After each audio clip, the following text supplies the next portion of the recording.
mazano nyango zvamaivimbisa dzevangano. Pamwe datisiri pano, pamwe daita kureva dzavangano. Chisingakanganwe muti demori yeuke futi. Zvakandirwadza zvekuti moyo wangu kurira. Pavaindiona vaindita rumbe, vandida nhasi kochazochinja chiko. Pavaindiona vaindita mbuku, vandida nhasi kochazochinja chiko. Mubvunzo chiko, mubvunzo chiko, mubvunzo chiko, mubvunzo chiko. Vaita sevakendichema ndiri mupenyu, vaindisema kupfura dzinyu. Shaa zvinozomboita kaupenyu, hapana chandaita chavaiti chisvinu. Pese paiparongwa nyangwe pangonuwa bhutsu pabiwa, paingonzi ndini. Handife ndakapera simba, ndotya Mwari ari kutonga ndimi.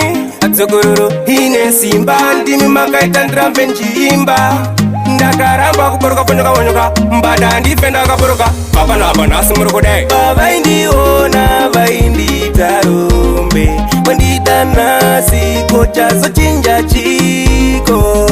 Pavaindiona vaindita mbuku, vandida nhasi kochazochinja chiko. Mubvunzo chiko, mubvunzo chiko, mubvunzo chiko, mubvunzo chiko. Chandaingodawo mazano nyange zvamaivimbisa dzaivangano. Pamwe datisiri pano, pamwe daita kureva dzavangano. Chisingakanganwe muti demori yeuke futi. Zvakandirwadza zvekuti moyo wangu kurira. Ndakazoziva isha ufeva kuramba, pamwe pacho tinongochiva zvekuromba. Afeva kuramba, mukoma bai Paposkanga. Pavaindiona vaindita rumbe, vandida nhasi kochazochinja chiko.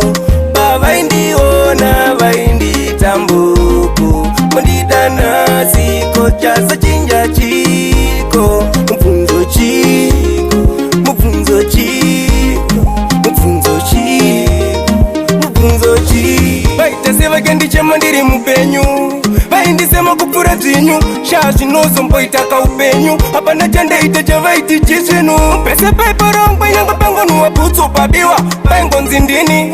Handife ndakapera simba, ndotya Mwari ari kutonga ndimi. Adzokororo ine simba, ndimi makaita ndirambe njiimba.